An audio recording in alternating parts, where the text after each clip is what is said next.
trip. They said they needed somebody whose mic demeanor matches how the D-League get it hype inside that ice arena. For live action analysis and highlights, you need to let your host on the mic, Mr. Reichert, be the light to lead you through life between the pipes. Incite like an encyclopedia. Look inside yourself, find the fight to compete in you. Get in while you can, the numbers doubling fast. Asses in the seats and snot bubbles on the glass. Sign your name on the line for your spot and lock it up. This is hockey, we'll see who talking tough when they drop the puck. Try to keep your teeth and knock it up. Sorry about your luck, you should probably go sit down somewhere safe and get doctored up. Turn it up loud, let it knock in your truck. Or in the office, sound waves ripple through coffee cups. Come on. Log on, lock it in, and lock it up. It's dleagueradio.com, let's talk it up. Log on, lock it in, and lock it up. It's dleagueradio.com, let's talk it up. Lace your skates up or sit back reading the tea leaves. You are now tuned into the D-League. If you ain't bumping this in your ride, you need a DD. You are now tuned into the D-League. Leave the TV, come and see it in 3D. You are now tuned into the D-League. It's the best podcast in the biz, better believe me. You are now tuned into the D-League.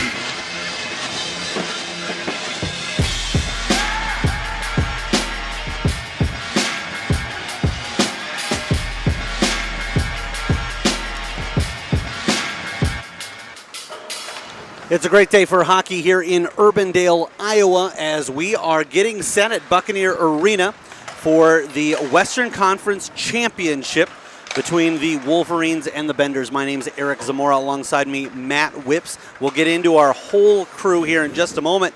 But Matt, a couple of teams that obviously with this format, they've seen each other quite a bit. They're familiar with each other, and they're about to get real familiar for 58 minutes at least, as we've already seen a CIDL game go the distance and have to call upon that overtime period. Yeah, so 6 meetings in the regular season, very interesting scores. So the Wolverines hold the edge 3-1-2 in the regular season series, and when they won big, Eric. 9-3, 9-1, 7-3. But the one Benders win was 5-1. So when it's been the Benders' favor, they capitalize as well. So I'd look for a high-scoring game today. And that's interesting that you bring that up, because on the other side of the bracket, the matchup that we've seen already, the Stampede and the Squirrels, had a number of lopsided games in favor of the Squirrels. But when it came down to when it mattered the most, we saw what Rich Pennico was able to do there. So we'll see how Scott Stouffer, in that same type of position, against a team that has had some success against him, but he's also had a gem or two as well, see how he responds. The Benders ended up winning the Western Conference with a record of 9-12-3, and the Wolverines finished second in the West, 7-11-6 in the regular season. Now, obviously, 8-11-6 with a shootout victory about a week and a half ago to advance to this spot. So we'll take a look at what the two teams throw out there for the opening draw. 20 minutes on the clock. The officials look set. Looks like the players are as well. And Matt, you and I are as ready as we're going to be as we're about underway here in the opening period. It's Robinson on the draw against Garby, and it's won by the Wolverines. Back for Llewellyn, who starts out at left defense.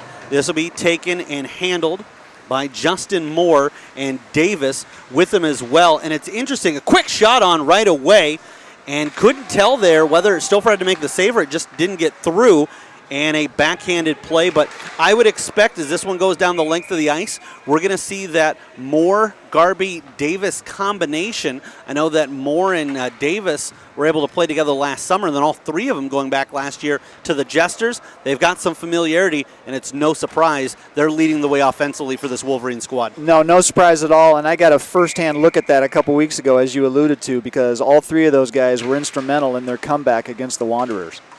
So the Wolverines chasing back is the captain, Llewellyn. He'll make the handoff.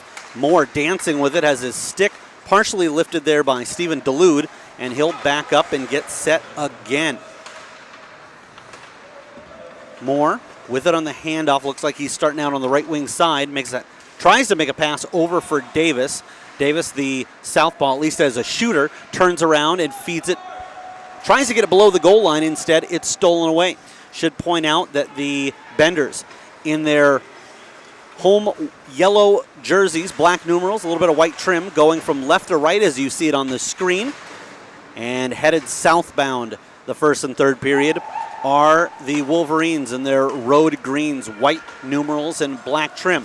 Cutting and actually making a pass over was Moore. Looked like as he cut to his right, I was sure we were going to see a shot, but a nice fancy drop pass. Unfortunately, Garby couldn't get that shot through. I think Garby thought he was going to shoot it too. So it looks like the Wolverines will take this opportunity to make a change, and Benders still with their starting center out there. That's Robinson, who cuts around, tries to feed a pass over to the left side, stalled for a moment. They get it to the line, not out. Sticking with it, a good-looking shot, didn't miss by much. I believe that was Christensen letting one go, and Inderlead, the netminder for the Wolverines, watching as that one was just off the mark. Robinson plays it deep into the defensive zone, about to the circle, but Woodward makes sure that it doesn't get any further than that. With time, looking to curl and make a pass over, it's Chris Pauly. Pauly now gives chase behind the goal line. Instead, it'll be the Benders looking to get out of their own zone. 17-10 left to go in the opening period. And at this point, still a little bit of feeling out, which is surprising considering how often they've seen each other. But this is where it matters the most. And I think at this point in the game, everyone's content to play a little bit more conservative. You don't want to make that first mistake out of the gate and get your team behind the eight ball. Exactly right. They're just taking it a little easy right now, but things will open up here very shortly, I'm sure. It's Miller behind his own goal line, sends it all the way down, and looking to make a play is Lightfoot. It looked like for a moment he was looking over at the official, more concerned with whether there was going to be an icing call or not. And sometimes that's best to just keep skating through. You figure, yeah, you're going to exert a little bit of energy if you might not necessarily need it. But in that situation, better be safe than sorry. Nevins will wrap it around the boards, and the Benders will get it out, but Woodward make sure it doesn't get to their half of the ice. Stouffer puts the pads down as a backup plan, but he'll use the paddle and steer it into the southwest corner. This gives an opportunity for the Wolverines to make a change as Pauly comes off the ice, and Woodward has plenty of time. He'll look up and use the boards, carry him a pass that'll be sent right back in by Matt Ring. Ring, the captain of the Benders. Trying to keep it in the zone was Aaron Harris. Harris had a fantastic performance yesterday in the CIDL semifinal game as his Bandits were successful 2-1 in overtime over the Knights. We also want to welcome into the program Scott Crowther as he is over on the west side of the rink, and Scott will be providing some bench side reporting. Scott, early on, anything really that you want to bring up, or so far it's been pretty quiet over there on the western front? Well, kind of taking a look and listening over here, you've got the Wolverines who are a little bit more intense. You've got the Benders who seem a lot more relaxed, and really seems like the Wolverines are trying to push the pace here with the Benders kind of taking advantage here in the last portion of the period.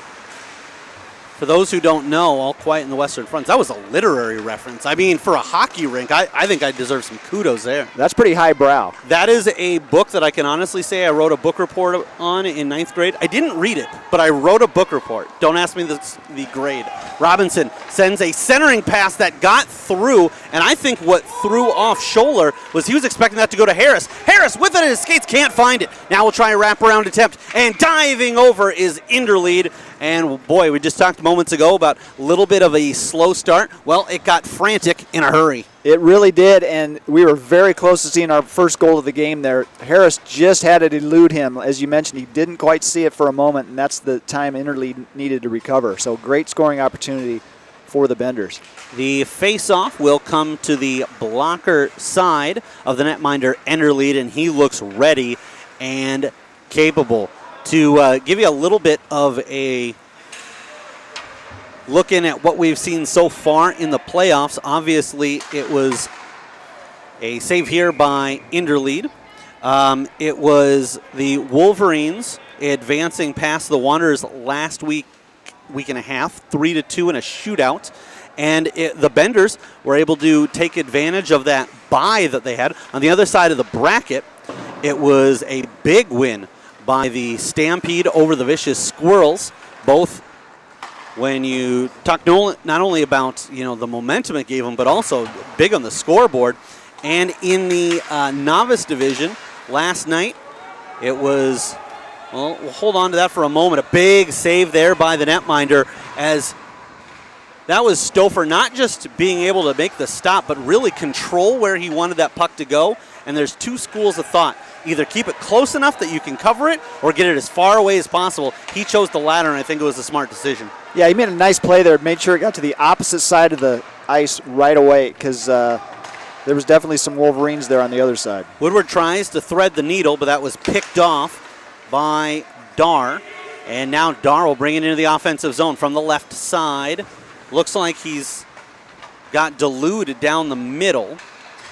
Centering pass. This will go right to Robinson. Robinson didn't see Moore coming. Otherwise, he probably would have tried to rush that puck a little bit earlier, as it looked like Moore had the advantage there, kind of coming from the blind side. And that's an area where you've got to let your teammates know, hey, you've got pressure coming that you can't see, but we can.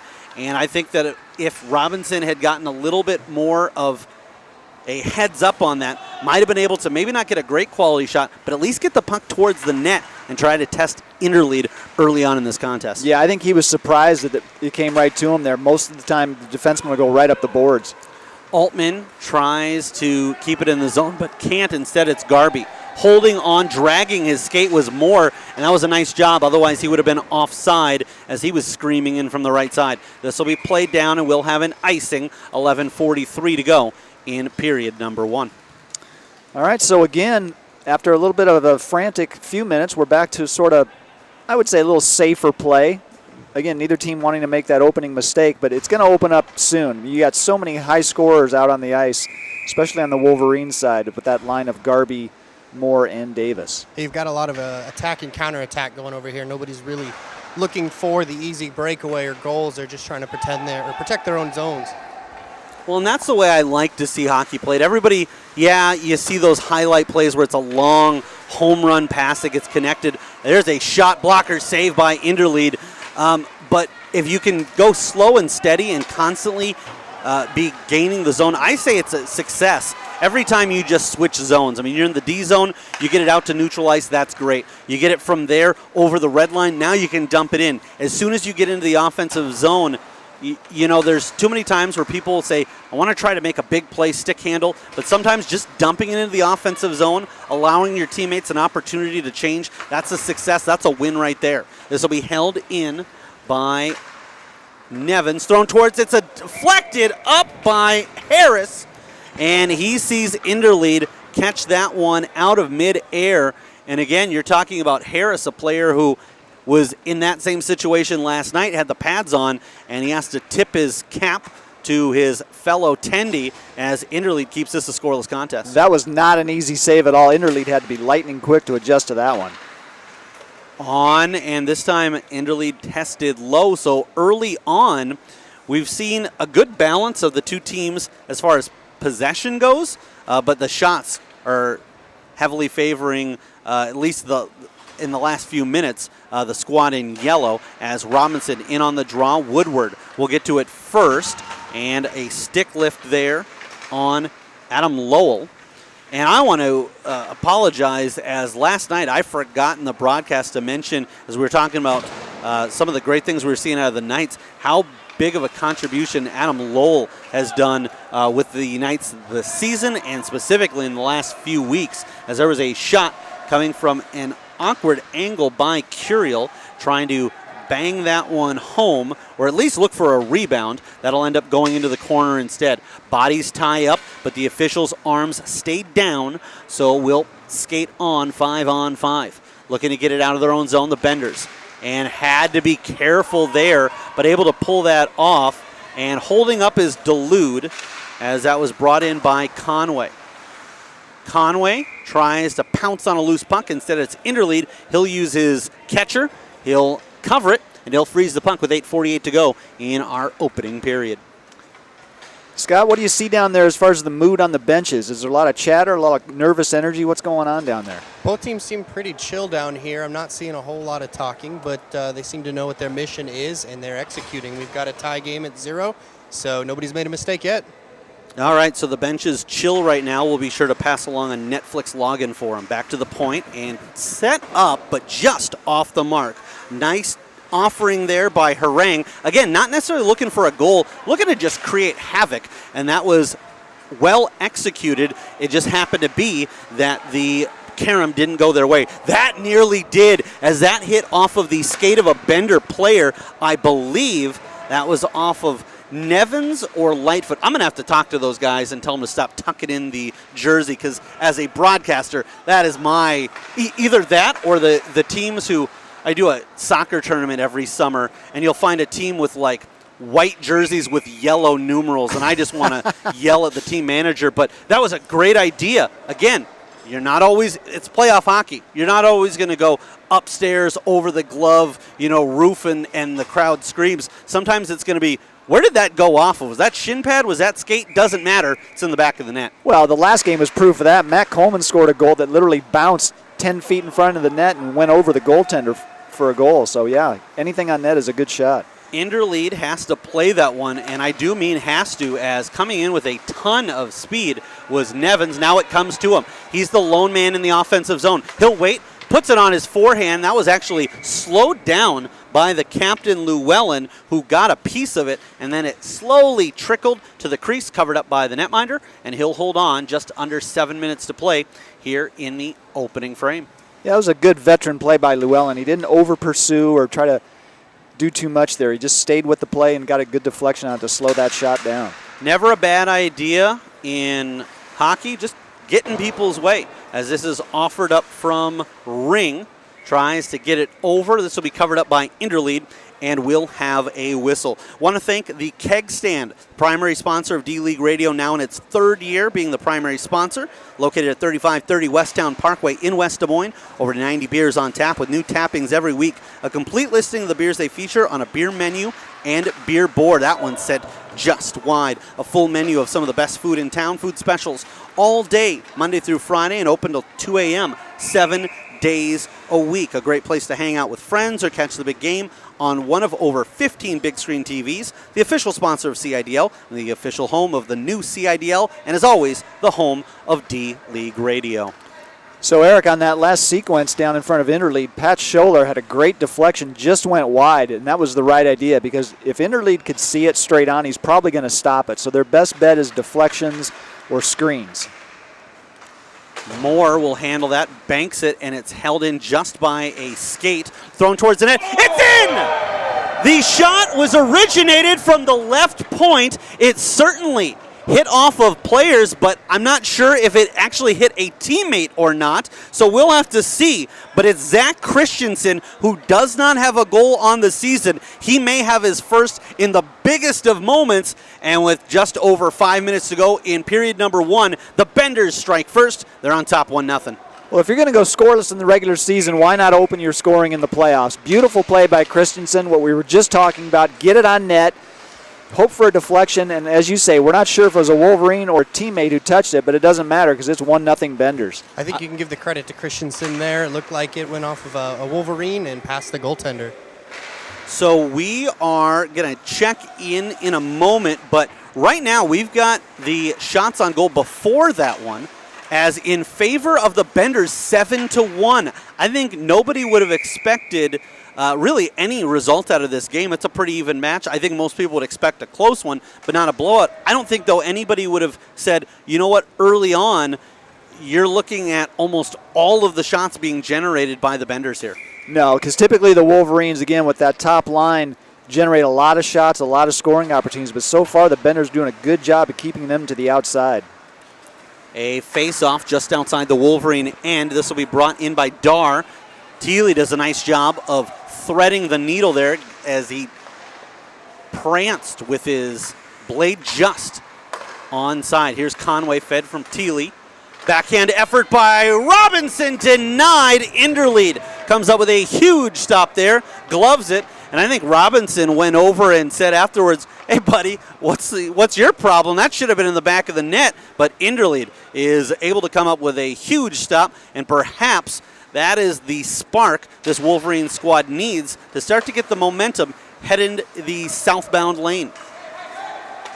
Fed over, or so I thought. It was Davis attempting to get it over to the right side. Instead, that one kind of went through everybody on both sides. Now we'll set up with Moore. Moore comes across the line, slows down a bit, and he's going to be bothered by Robinson. Robinson, the leading scorer for the Benders. 20 goals, 16 assists for 36 points, but he's also a big part of what they do well in their own defensive third of the ice, too. Yeah, he plays a full 200-foot game, or 185 in the case of Bucks Arena. But, yeah, he really does play both ends of the ice. And going back to that chance he had a moment ago, he went across his body, and Inderlead had to do the same to make the save. And it's so difficult for a goaltender to pick up a backhand early, and Inderlead had to make that save. And as you said, Robinson thought he had it because he went over and said, hey, buddy, what's the deal? So we'll have a face-off to the glove side of Stouffer, not to take anything away from the play of him. And whoa, quick shot from the point, and that one hit off of the post, which again doesn't count as a shot on goal. So we're reaching just over 2 minutes left to go in the period, and Stouffer's only seen one shot on goal. If you're the Wolverines, that's just not going to get it done. It's not, because Scott will stop him if you give him the opportunity, and right now he's not being tested a whole lot, frankly. He had that one big save where he steered it to the other opposite end on the shot from Moore, but other than that, it's been pretty quiet down there. So we'll take a face-off. Again, same spot we were moments ago when the Wolverines generated their best scoring opportunity so far in this contest. Face-off controlled by the Benders. They'll play it ahead into the right corner they go, centering pass by Harris, and that one would not get through. Fed to the point, it's Christensen.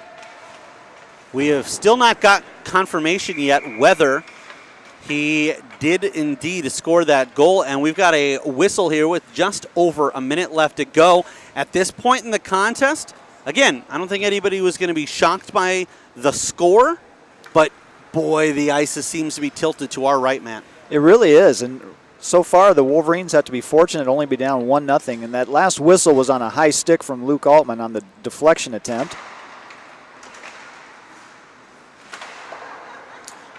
At neutral ice, picked up and fed over to the left side. Trying to dance with it there was Chris Pauley. He's pestered, and a rough exit that actually takes a carom and kicked off of the skate of Scholler. Now into the offensive zone. Benders waiting, snapping a shot. Blocker down by Inderlead. He follows that up and makes sure that puck ends up behind the goal line. Stepping up the right point. Throwing it towards the net was Ring.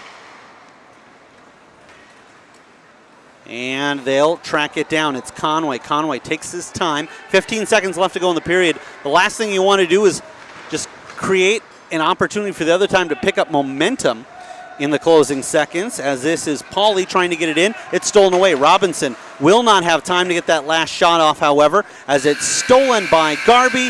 Horn sounds, and we go into period number 2 with a 1-0 edge in favor of the Benders. And it looks like we might have an opportunity here to go to the bench side. And Scott, why don't you go ahead and take it from here? Hey guys, I'm down here with centerman for the Benders, Tanner Robinson. Tanner, we're seeing a lot of pressure by you guys on their down in their end. Is that something you guys were game planning before you started? Oh, absolutely. I mean, Ted Davis and Justin Moore can't score if we keep it in their end, so that's been the game plan so far. Awesome. Now going into the second period, you've got the 1-0 lead. Are we going to see any changes? You think you guys just going to keep pouring it on? Going to keep pouring it on. That's the game plan. It's worked so far. You know, keep it out of their hands. Good things will happen. Awesome. Well, I appreciate it. Thanks for taking the time, guys. Like you hear it, they're going to keep trying to pour it on, and if you keep the puck away from them, they can't score. Love you, Mom. All right, thanks, Scott. We want to remind you that D-League Radio is also brought to you by Sew Cherry, screen printing and sewing, your short-run garment decorating specialist. custom jerseys or uniforms for any sport and no minimum order. You can order one or you can order 50 or however many you need. So Cherry, the official outfitter of the CIDL.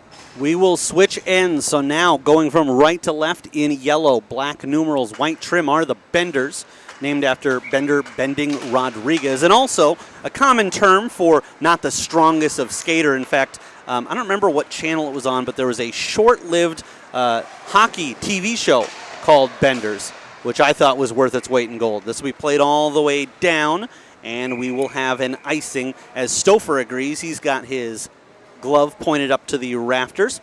And on the other side, going from left to right, the Wolverines in green, white numerals, and black trim. And interesting the way this season happened to unfold in the sense that you had three teams all in one division that all ended up sub 500. But for the Benders, this is a quick shot. A save made by the netminder Inderlead.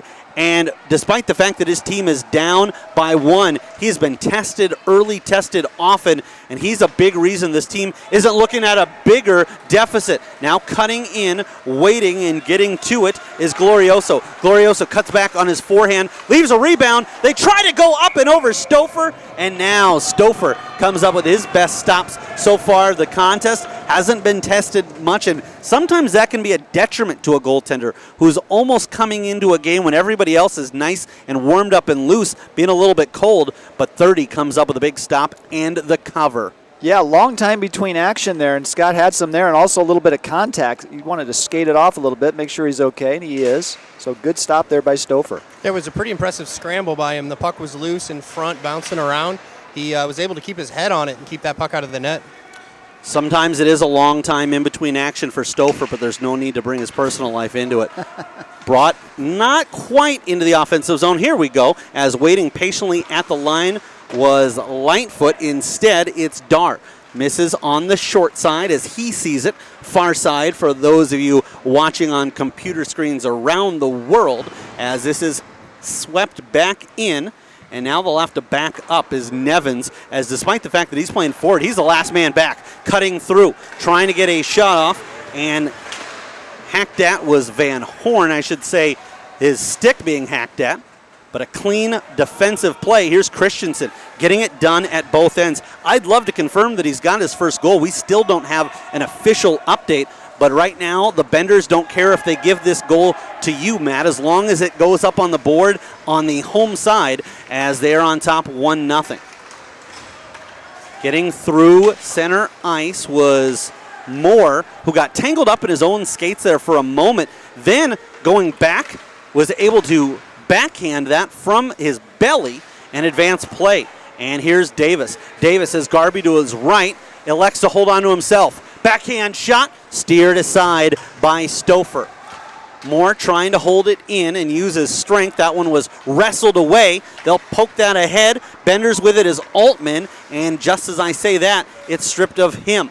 Davis, make sure he's onside, gets it right back where he got it from. Moore feeds it over, low shot, Stouffer steers it away. Moore slams home, and Stouffer gets there in time. Sliding all the way over from left post to right, and I think, well, hold on here for a moment. Now Stouffer covers up for the whistle, but you've got to imagine, given that situation, Justin Moore the opportunity to score there, you've got to imagine that goes in 19 out of 20 times, but Stouffer comes up with a save of the game to this point. Absolutely. I don't know how he made that save. Scott, you had a much better view than we did. How did he do that? You know, it went off his chest, and he was able just to get his arm in the way and deflect it up over the net. It was very athletic, especially for Stouffer. It was a very impressive save, guys. And again, he stacks the pads, this time a little bit easier of a stop, but again, not to take anything away. Number wasn't called upon too often in the first 20 minutes here, just in the opening 4 and change of the second.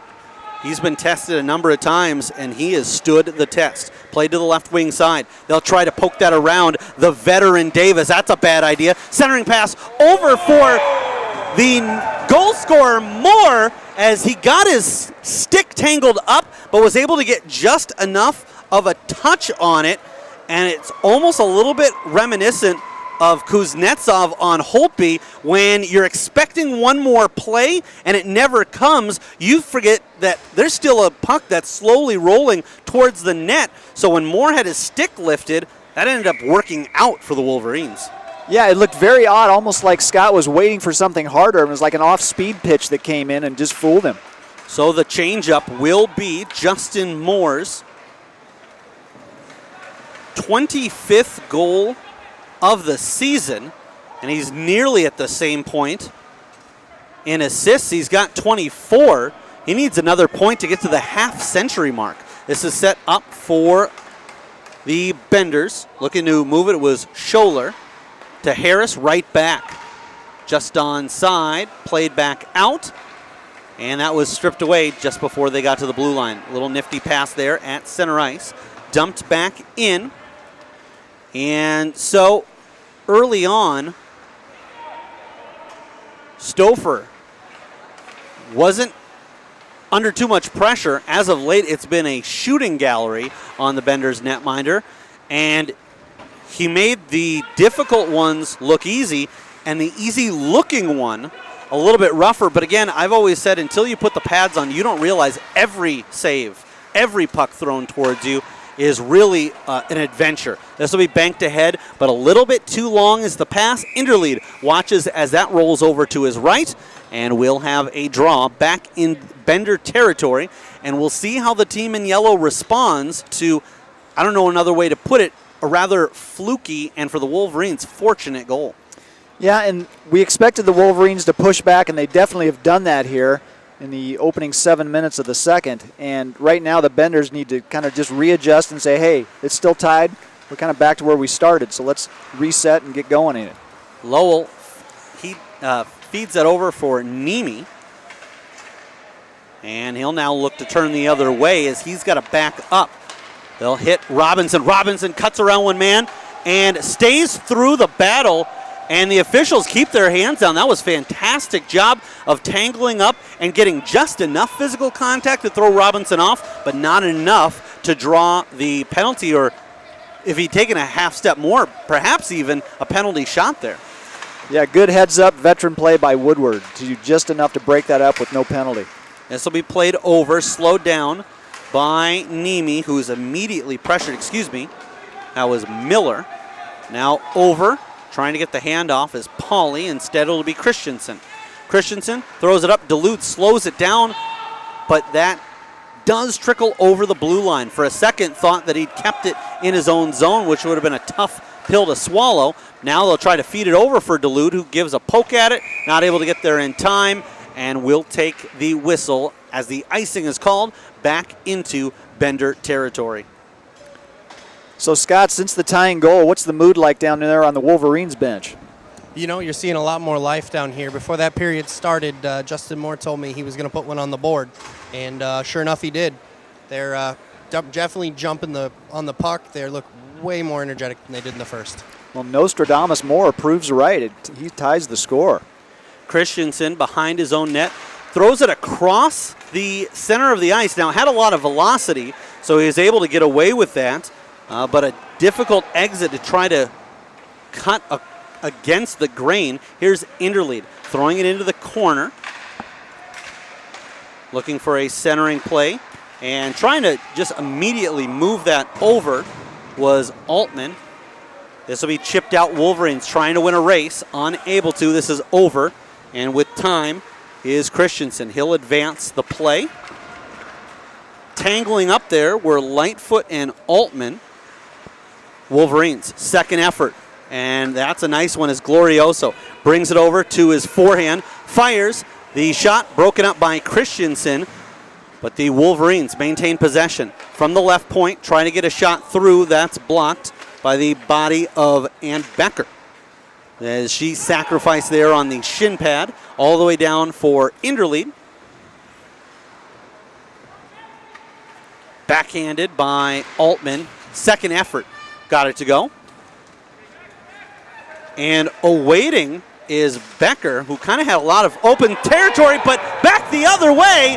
And the Wolverines capitalize. They go upstairs on Stouffer. 10:33 to go in period number 2. And this period has been all green as the Wolverines take their first lead of the contest. So Brian Schuler just kind of pivoted and threw that one on net, and I don't think Stouffer picked it up right away, and it bounced on him. We've noticed, especially in the earlier game, the ice will get wetter as the night goes on. Very hot here in Des Moines. That's definitely starting to become a factor. We're seeing some more bouncing pucks, and right now they're bouncing the way of the Wolverines. Matt, you mentioned as we have an offside call here, and we're in a perfect spot to see that right down the blue line on the north end.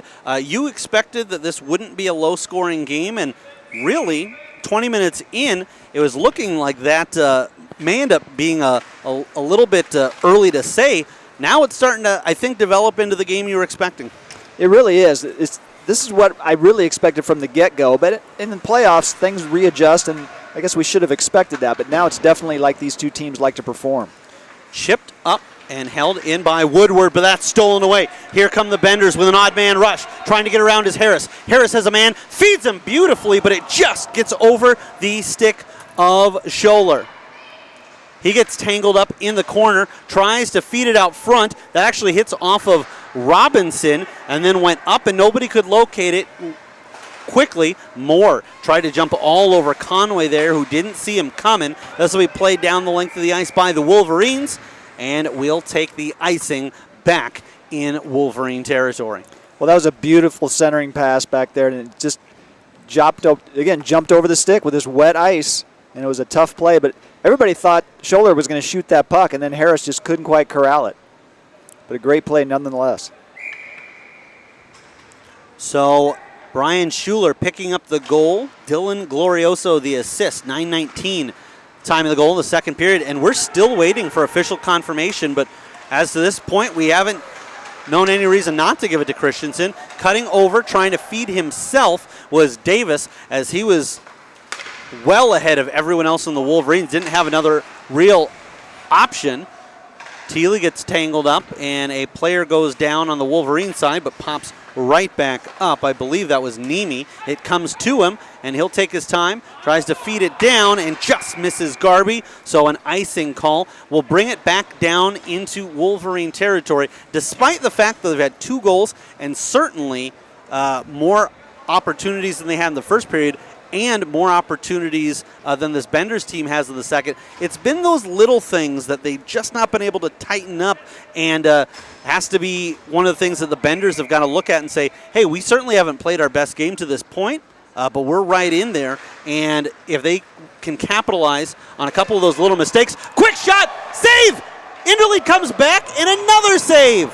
Boy, they had looks at Interlead from the goaltenders right and left, back to back, and somehow he was able to keep him out. Well, it was a set play, and Butler got all of it. And I don't know how Interlead made the second save, let alone the first one. A blocker stop by Stouffer, and he'll scoot over to his left. Diving ahead was Nevins. This will leave a rebound at a bad spot, but fortunately for them, that was Curiel who had it on his backhand. Couldn't get much on it. Shot, save, and then covering up. It was Miller taking the shot. Stouffer got low, made sure that didn't get through. It did leave a rebound, but he was able to get to it first, cover up with the whistle. 6:50 to go in period number 2. Let's quickly throw it over to Scott. Scott, what are your thoughts so far? How have these two teams responded ever since the Wolverines took the lead moments ago? Well, it's been kind of a landslide here by the Wolverines. They have taken this game over. Beside the couple quick chances that the Benders have gotten down at the other end, they've been essentially shut down so far this period. So again, we see back-to-back faceoffs in the defensive zone for the Benders. After 7, Greg Miller takes a couple of shots, and Stouffer improves his save percentage.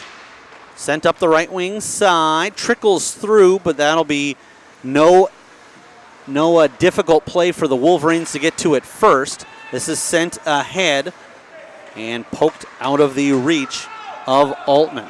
Bringing into the offensive zone, waiting, cutting, and then it looked like it was Lowell's trying to feed it on his backhand and defended well. They were able to poke that away.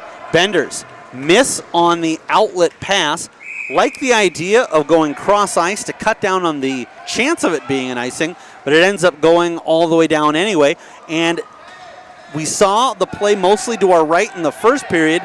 It's been the same story, except with the team switching ends. Obviously, that means the Wolverines are now riding the momentum train. Yeah, and the Wolverines are more of a fast break team as compared to the Benders. I think this favors them in the period of the long change, and you've seen several examples of that. They're definitely taking advantage of that fact. It certainly does. The Wolverines, perhaps more than any other team in the CIDL, really capitalizes as there's a glove save by Interlead, who then looks into his mitt and kind of admires his work there. But no, you're right. The Wolverines will kill you with speed, and they're not a team who necessarily needs to keep it in the zone, to cycle it. They're a team that can, in the blink of an eye, be from one end of the ice to the other. They will play it down, this time softly, and as it starts to roll on its side, that'll die before it even gets to the defensive circle, picked up by Matt Ring. Ring feeds it ahead. This will be tracked down at the other end by Fred Woodward. Woodward has to just play it on a one-touch as he had a fed over backhand, and it's in! From the boards, that was set up beautifully. And I believe that was Scholler who set the table. Harris bangs it home, and with just over 4 minutes to go, we're back dead even, this time at twos. You know, that's how you draw it up. If you're on the opposite side of the ice, get to that post. He was waiting for it. He was hungry, and he put it home. Well, and you rarely see a one-timer backhand, but that's exactly what Harris did. There was just a beautiful play, and it was definitely intentional. There was nothing accidental about that. And we're going to have a whistle, I believe. This is a delayed offside call. That'll give both teams an opportunity to kind of bring their nerves back together, as I'm always fascinated with there's certain teams that respond really well after giving up a goal. There's certain teams that respond really well after scoring one and trying to add to that and really taking things ahead. So we'll see how this, which one of these teams can respond best after that goal. That was, well, they're crediting that one.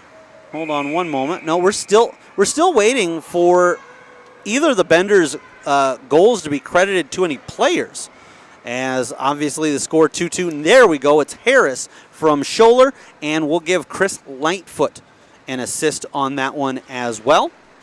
Played into the offensive zone.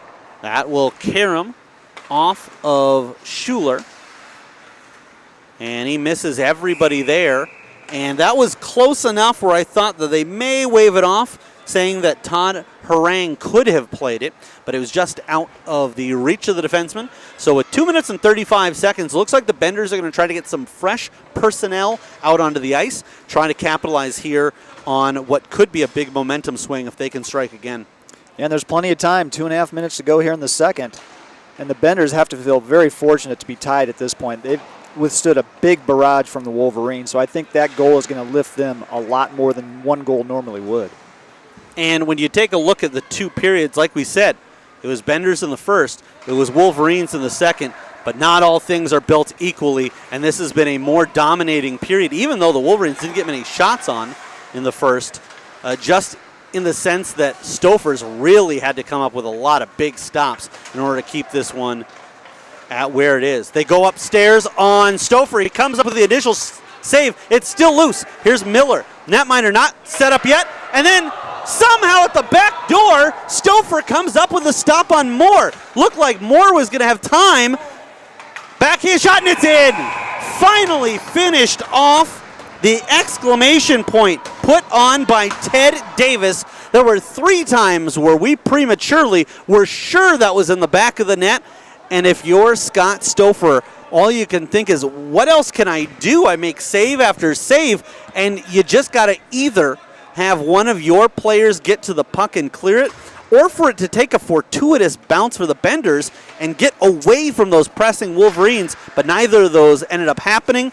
And I can tell you, if a loose puck when you're in a bad spot as a goaltender ends up on the tape of Ted Davis, good night. Yep, there's only one place it's going. That's the back of the net for sure. Brought in and more, and the Wolverines will try to capitalize. He hits Davis, but hits him in the skate a little bit behind the play. This is ahead for Altman. He'll give chase. And Interlead will have to play it. He'll wrap it around the boards. 38 seconds to go.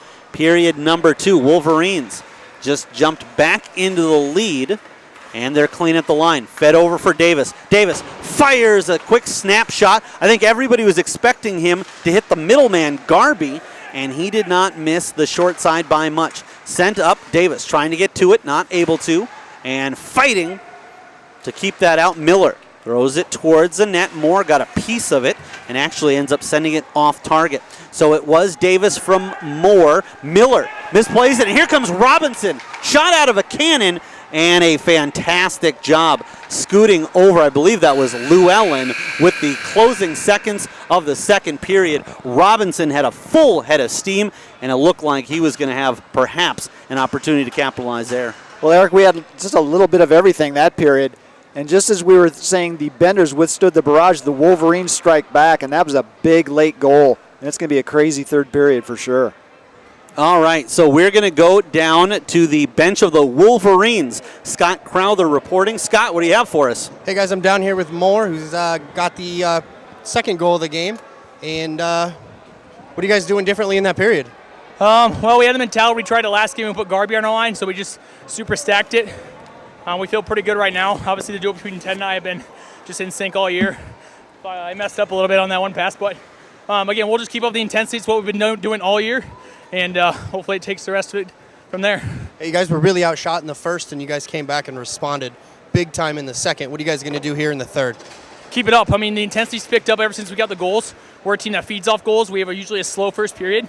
We've always put 9 up on these guys 3 times, so it can be done, but we also have the mindset that they can strike at any time, so we just got to keep the pedal down. Awesome. Well, I appreciate it. Good luck. Keep it up, and thank you, guys. All right, so we also want to thank one of our sponsors, Red Dragon Herbs, custom blended tea, loose leaf herbal tea from around the world. Popular flavor favorites include anti-inflammatory Turkish apple and even chi.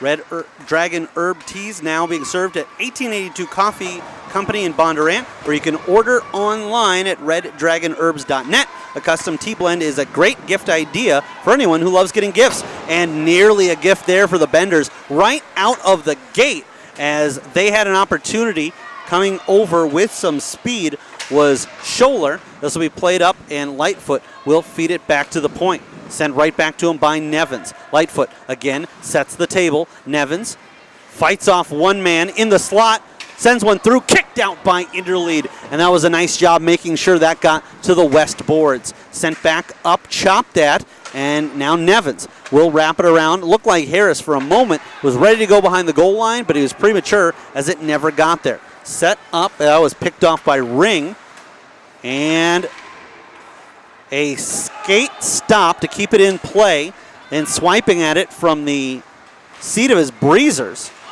was a Bender player, Lightfoot. They're offside, and they'll touch up. Wolverines tried to bank a pass ahead. Stouffer will carry that over to his right, and with 16:45 left to go in period number 3, Wolverines on top 3-2. From the left wing side, Bender's trying to thread the needle there. That was broken up, and Lowell sends it up, but not out. They try to hit the man all alone on the right side. That was Harris, and that didn't work. He'll head over to the bench and get some fresh skaters out there. Bouncing puck settled down by Woodward. Long pass they try to connect on. Pauly reaches for it on the first attempt, then does a nice job of tangling up with Dar. There's a collision and another, and the officials will say skate on. Played all the way down, and we will have an icing. That'll bring it back down into Wolverine territory. Okay, as Justin Moore told Scott during the intermission, they feed off goals, and it sounds kind of crazy, but it's true. When they score, they look to score in bunches, and they're trying to do that right now, and I think the next goal is critical in this game. If the Benders can tie it up, things will kind of calm down. If the Wolverines get one, they could score another one quickly thereafter. And we've known it from the start, but we'd like to make it official. Zach Christensen with his first goal of the season to get things started for the Benders. That was back at the 14:32 mark of the first period. Credit Chris Lightfoot with the assist on that one, and that gives him 2 points on the evening, also with multi-point games for the Wolverines, Justin Moore and Ted Davis, and they're trying to work at it as it was down low with Van Horn. Centering pass out front, chipped, and that'll get through the legs of Llewellyn. It'll roll in on Inderlead, but the goaltender has plenty of time. Plays it over, and that was chopped at by Dulude, as backhand effort. Glorioso fires one that started to roll up on Stouffer, and he was able to get the glove and the blocker there for good measure. Hold on and squeeze with 14:40 to play in regulation. Well, full marks to Glorioso. He had 3 benders draped all over him. Somehow he emerged with the puck and got a good scoring chance out of that. So the draw will come to the left of Stouffer. Took a couple of whacks, but the Benders will get a clearance, and this might take a favorable role. Llewellyn battling there, but it's Becker who makes sure that puck gets deep. And this will be sent up the boards. Here's Lightfoot. Lightfoot's got a couple of apples. He's looking for the cherry on top. Tries to bank it down, and the Benders careful there to not get caught with too many men on the ice, as a power play for their opposition would come at a disastrous moment here, especially for something like that. Conway tries to advance it, played back into the offensive zone. Skating around is Van Horn, fires, that one takes a carom, and now giving chase is Becker. Becker taps that away from Schuler. And now Garby won't win that race. That's around for Nevins. Then a backhand play by Lightfoot to make sure it never sees the Wolverines center again, as it's played all the way down the length of the ice. With time, and coming up in chunks of ice is Woodward. Woodward, the defenseman, but behind the goal line of his opposition, tries to slam on the brakes. A little bit of pressure from the blind side by Butler, and the Benders unable to get it out. There's a play that isn't going to go down as much, but I love that when you've got your back towards the opponent's net in the offensive zone and you've got nothing else going for you, just rinse, cycle, repeat, and get it below the goal line. Benders looking to get out of their own zone, and it's turned over. Moore feeds it over for Davis, who tries to get it back to him. Moore then can't pull the trigger as bodies tangle up out front. Garby is slow to get up, but looks to be all right. With it is Woodward. Harris was coming at him with a ton of momentum, chopping at it, but Moore comes away with it. Tries to go with a drop pass back for Garby, and it ends up going out of the zone. Will reset as the Wolverines need to touch up, and here is Christensen. Christensen banks a pass ahead, slowed down. The Benders across the line cleanly. They've got just 2 as they're in need of a personnel change. And with 4 back for the Wolverines, that was going to be really difficult to go backdoor to Harris. Harris sends it up through the middle. Robinson trying to jump on it, and it's just tapped away. Here comes Moore with some speed. Harris will force him to the outside, and that's a smart heads-up play. Never has to do anything, just puts him in a bad spot because he was looking to cut inside and wanted to avoid that collision. Yep, you always want to keep him to the outside whenever possible. Great play by Harris. Garby battling, tries a centering pass. Robinson duels with him, and it's played back to the line. Llewellyn keeps it in the offensive zone. Now Tanner Robinson fakes the cut inside. Diving over is Moore, and we've still got to touch this puck up if you're the Wolverines. Garby finally reaching in, and we will have tripping the call with 11 minutes and 15 seconds left to go in the third period. And quite honestly, Matt, it looked like the Wolverines for a second went, there's the penalty, we're going to go on the penalty kill, and surrendered that. And with this opportunity, the Benders quickly had Stouffer out of the net, and it was 6 Benders going full speed, maybe 3 Wolverines at most. Yeah, the Wolverines definitely stopped skating there, and it almost cost them. Wrapped around the boards by Llewellyn, looking for an exit, and can't quite get it as Harang makes sure that stays in the offensive zone. A little bit of pushing and shoving, but they'll allow it as Dar with Llewellyn sent over for Ring. He misses, and it goes to the backdoor side. Thiele steals that away from Lowell. Tries a centering pass on his backhand. Tangled up by Dar. They're not able to get a clearance. Here's Ring.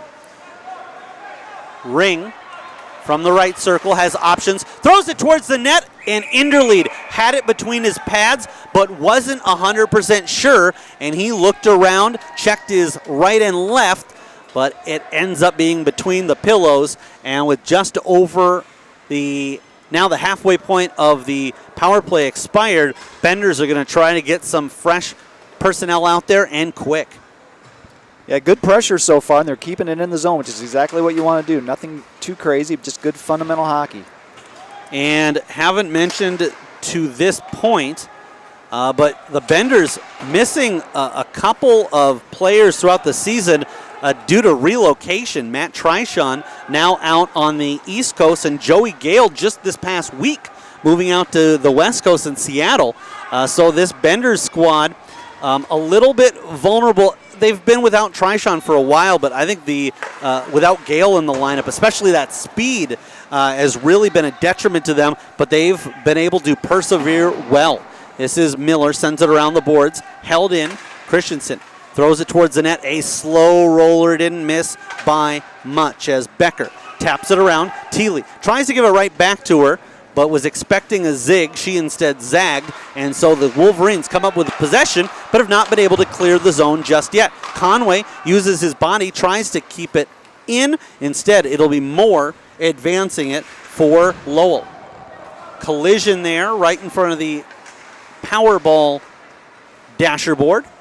Tapped over, and this is Becker won't get there in time as Woodward is able to backhand it away from her.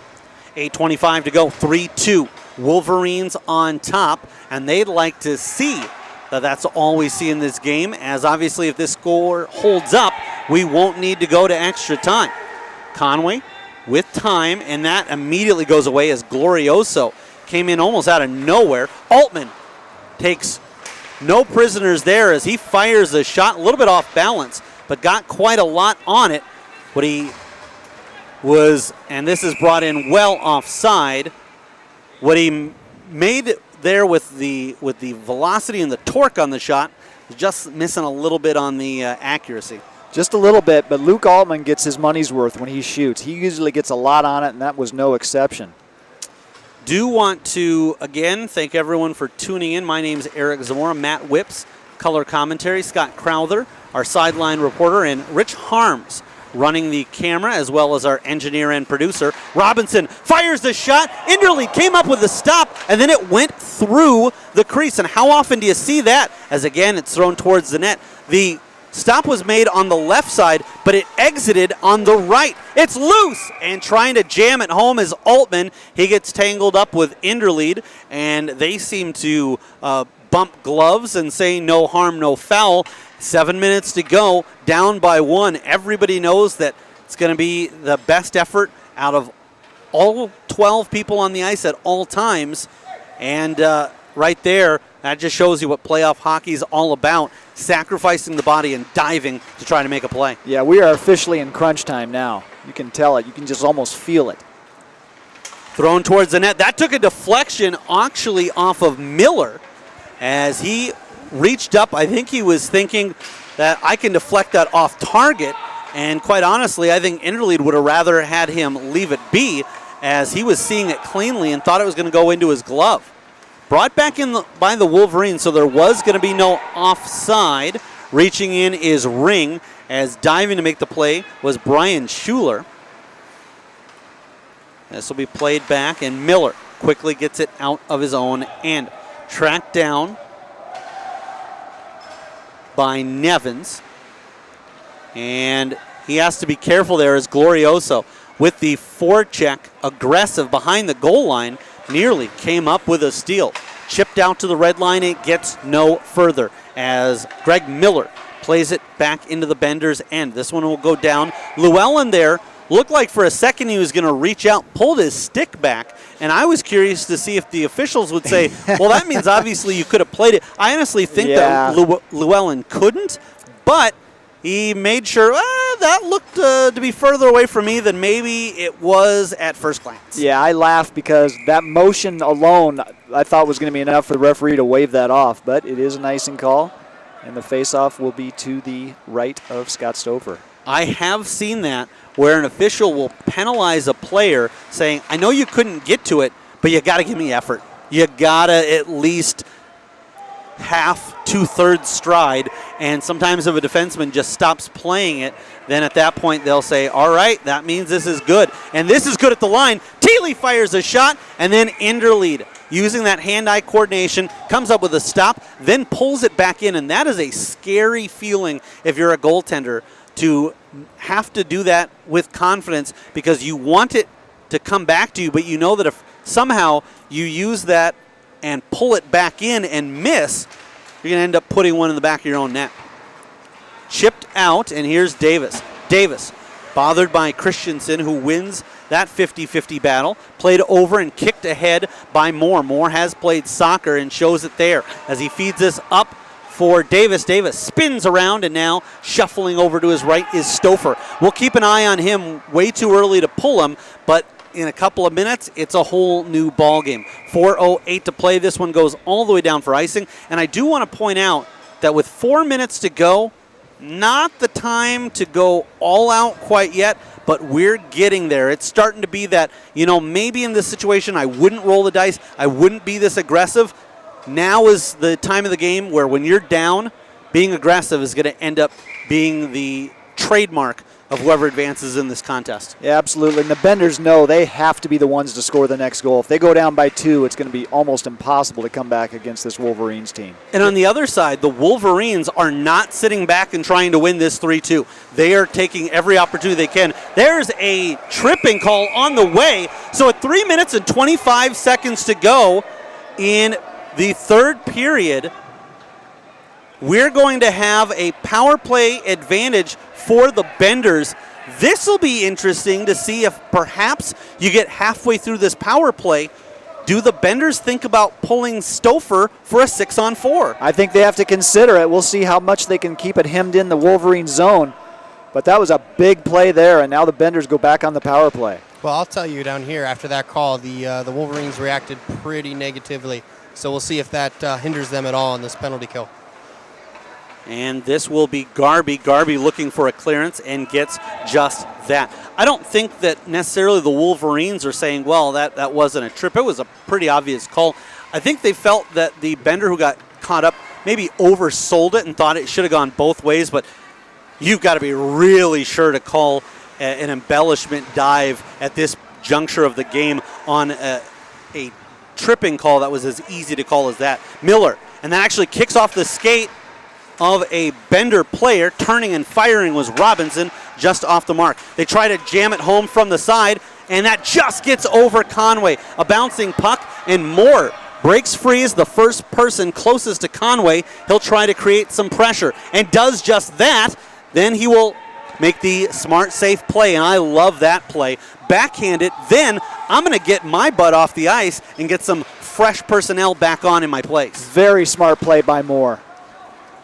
And again, the Wolverines need a clearance. The Wolverines find a clearance. 45 seconds left of the man advantage. Still plenty of time, but the Benders will go ahead and change out their power play unit. And just onside. Boy, that was close. Ring throws it. Now on the backhand. Fires low with the shot. Inderlead comes up with the stop. And I think the dive at the netminder looked worse because actually I think the player, Lightfoot, just kind of lost his footing in the process.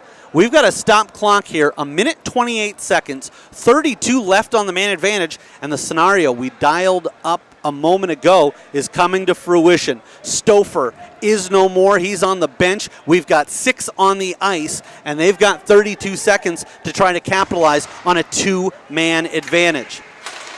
Robinson fires after the center ties up on the draw. Dulude looking to keep it in the zone, and it's chipped out.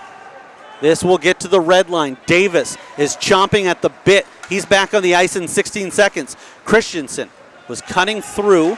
Christensen throws it towards the net. This will be held in the zone. Turning and looking to get it off is Harang. Harang fires through. It's loose to the slot, and it's in!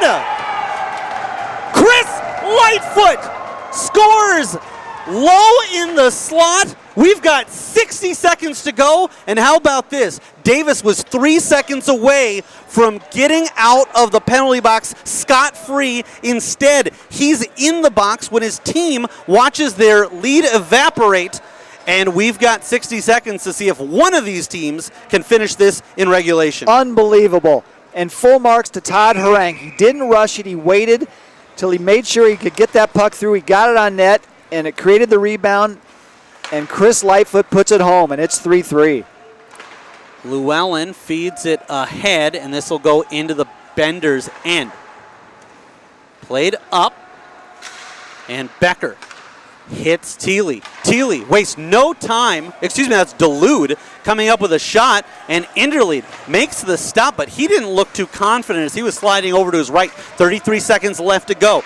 Teams knotted up at 3. At this point in the contest, you've got to imagine next one is going to be the winner. I don't see these two teams each having time to get on the scoreboard. Back in their own defensive end, and the Benders will quickly move it. Becker advances it past as she got tied up with Van Horn, and Llewellyn feeds it ahead on the backhand.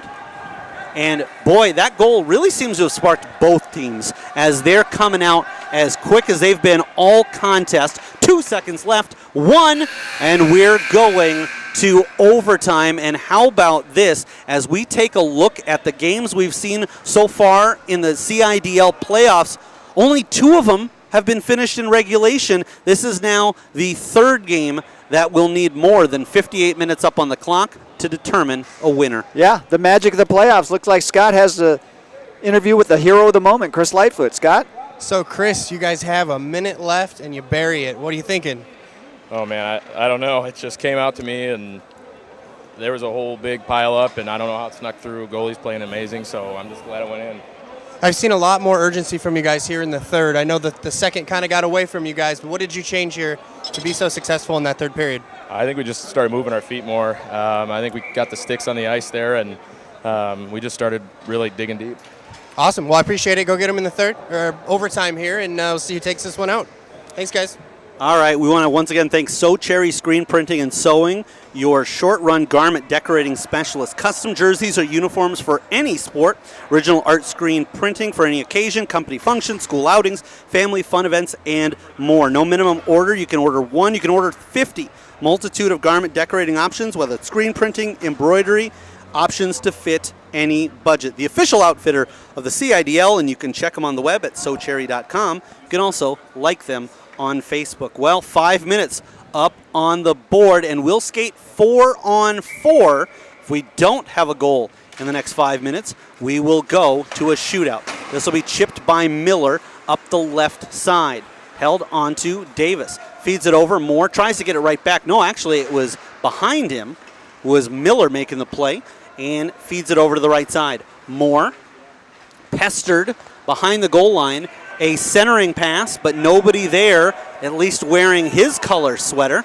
Cutting around. Firing as the captain ringed. The rebound nearly went right to Robinson. Just out of his reach. And now Moore will bring it ahead as that one is actually behind him for a moment. A pass does not connect. Here's Scholler. Scholler has Robinson, and Robinson slows it down. Can he get around his man? He does. Brings it over on the backhand, and Inderlead comes up with a stop. As he makes sure that shot never comes, he pokes it away with the paddle. We've had just 55 seconds gone by here in the 4-on-4, and you can certainly see how much just taking away one player from each side opens up this ice. Well, nobody wants a shootout, Eric. They want to decide this thing right now, and it's almost been decided about 3 times already. This will be a puck just to open space, and Davis will occupy it. He fires. Stouffer comes up with a stop, then fights it off with the blocker.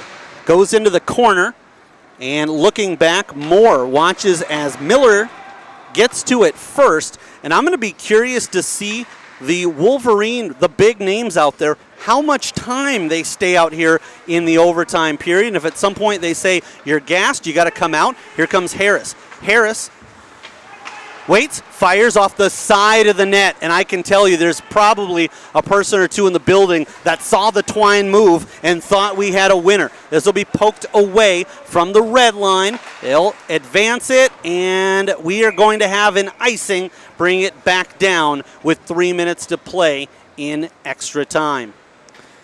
All right, so both teams, again, as we mentioned, going for it, and we got just a little under 3 minutes to go here, and this could be a big face-off after that icing because the Wolverines are going to press this and try to end it right now. Want to mention that each team has one player on the season who has not missed a game. For the Wolverines, it's David Nemi, who now is playing in his 26th game, including the playoffs. And Aaron Harris, how about this? He's played in every game as Llewellyn fires a shot just off the mark. Rebound potentially, and they tie it up. But don't forget that Harris, not only that perfect attendance streak, that's factoring in that almost every weekend he's playing goaltender as well. Robinson fires and misses on the blocker side. Christensen tracks it down, then sends it out front, poked away, and they'll feed this back for Robinson. Robinson had that one snapped off of his stick and clang off the backboards. 2 minutes to go in overtime. A poke check by Robinson, and quite honestly, if you're the Benders in overtime, a chance to win it, you have to be thrilled that your leading scorer, Tanner Robinson, had that much time and space in the slot. Well, it was a great pass by Dar, really was. It opened up the slot, and Robinson got everything on it just wide. And Robinson was nearly behind everybody with the puck, but a nice play there by Llewellyn at the last possible second was all that stopped the Benders' leading scorer from getting a second crack at it. Cutting over, Harang set it up beautifully, and somehow that just got away from Conway. I'm not sure if a Wolverine player was able to get a touch on it. Conway slows it down. Here's Harang. Harang, again, playing to open space. You don't always have to hit a guy clean, and a shot by by Conway, fought off by the blocker of the netminder, Inderlead.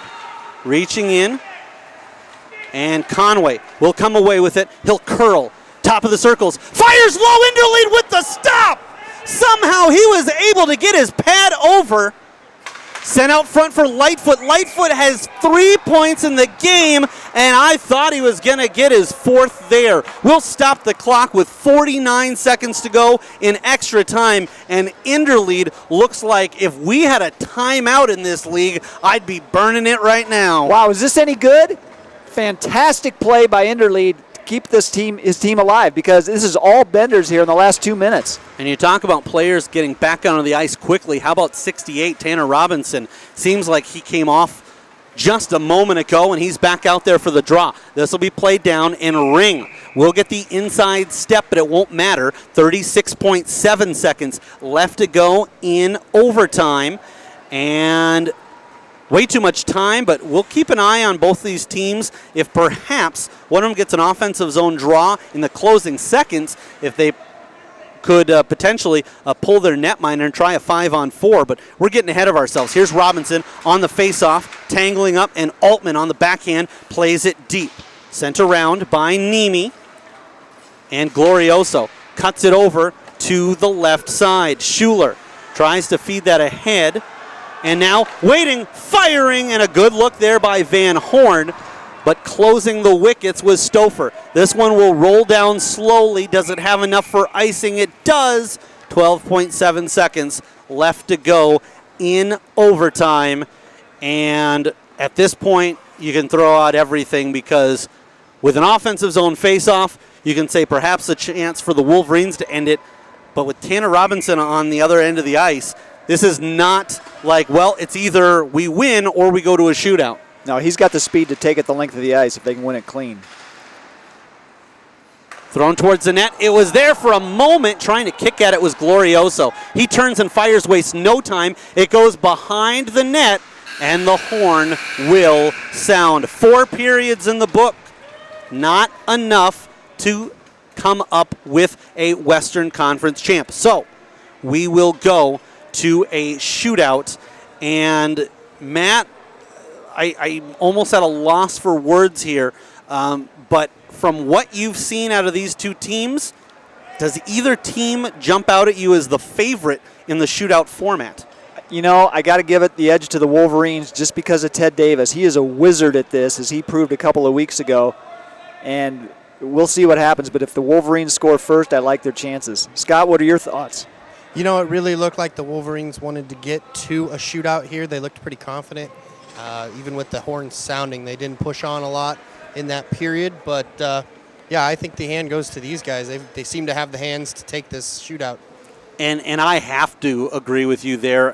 When you're going back to last summer's championship game, I played alongside a couple of the Wolverines, Moore and Davis, both along with McCarthy going out in the shootout, and I did not see a player on my team not find the back of the net. That was the reason, even though I will say on the other side of it, it was Tanner Robinson in the first round that beat me. Fortunately, my teammates helped pick me up, and we were able to come away with the shootout victory. But, yeah, this is going to be anyone's contest, and I'm excited to see what we see for the first three shooters. Obviously, we could end up going more than that. But it is a three-shooter format.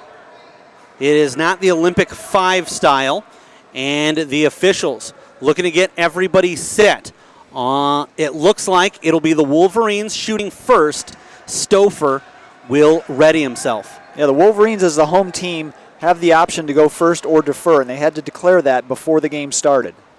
So Ted Davis with a goal and an assist so far brings him up to 22 and 14 on the season. Left-handed shot goes right down Broadway, picks up some speed late, and a blocker save by Stouffer. It looked like Davis was trying to go the opposite of fancy and almost lull the netminder into a false sense of security, but none coming, and so now going the other way is Tanner Robinson. I don't normally like to call my shot, but let's just put it this way. If he gets in tight on the netminder's right side, watch that backhand flip. Right-handed shot, cuts through, waits, brings it over on the forehand, and Inderlead gets there with the pad. So I was fooled by what I thought he was going to do, but Inderlead wasn't and comes up with a big stop. That was a big stop because Tanner brought that back to his forehand very quickly and had just enough space, but Inderlead flashed the pans. Yeah, huge left pad save there, guys. So it'll be Greg Miller. The defenseman has 2 points on the season, both goals, and he'll cut in on Stouffer. Stouffer moves back. Miller waits, fires, and again, they try to go almost right down the middle on Stouffer, and he's able to shut the 5-hole in time. And we advance into the fourth shooter in this format, and we have yet to see anyone find the back of the net. Scholler up next. 10 goals, 13 assists on the year. He's got a game winner. He's looking for one here. Left-handed shot, cuts over to the left, waits, brings it back, and lifts on the backhand, and Inderlead read that the entire way and gloves it right out of the air. So we'll go to the third round of the shootout as we started it dead even. And Eric, if this thing does go still tied after 3, then anybody on each team can shoot multiple times. Schuler, left-handed shot, comes in. Stouffer backs up and sets himself. Firing, and Stouffer got a piece of it, but not enough. It kisses off of his right leg pad and gets in. So for Schuler, he awaits, and if Inderlead can come up with a stop, they will advance to the championship game. Zach Christensen, the southpaw defenseman, cuts over to the right, brings it back, fires, and Inderlead comes up with a stop, and the Wolverines are victorious in a shootout by a final score of 4-3. Well, an incredible ending to a fantastic game. You can't ask for anything more than what we saw today. We saw lead changes. We saw plenty of chances during regulation, an incredible 4-on-4 5-minute overtime, and now the ending in a shootout. And hats off to the Wolverines, but congratulations to the Benders on an extremely well-played game. It had a little of everything.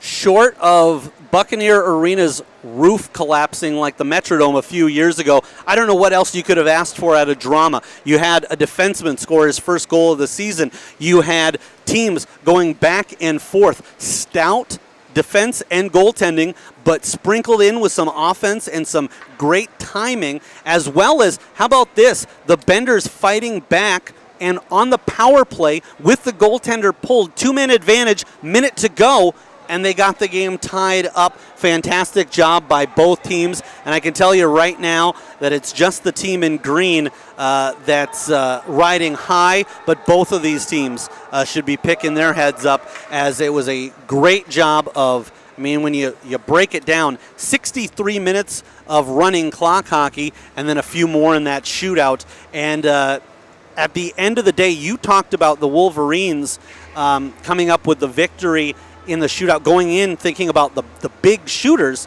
But what I was thinking is, in this format, you can only have 1-1, 1-2, and 1-3 shoot. I thought that if there was somebody that was going to make a difference in the shootout, it was likely going to be Aaron Inderlead, and it ends up being the case. Yeah, it really was. And I just want to say, too, about the Benders, this one's going to sting for a while. They had it. They really thought they had it, and they just weren't able to finish it, and I know that feeling. But as they look back on this after a couple of days, I think they're going to say, hey, that was a fun game to be involved with. They have nothing to apologize for, and they played a great game.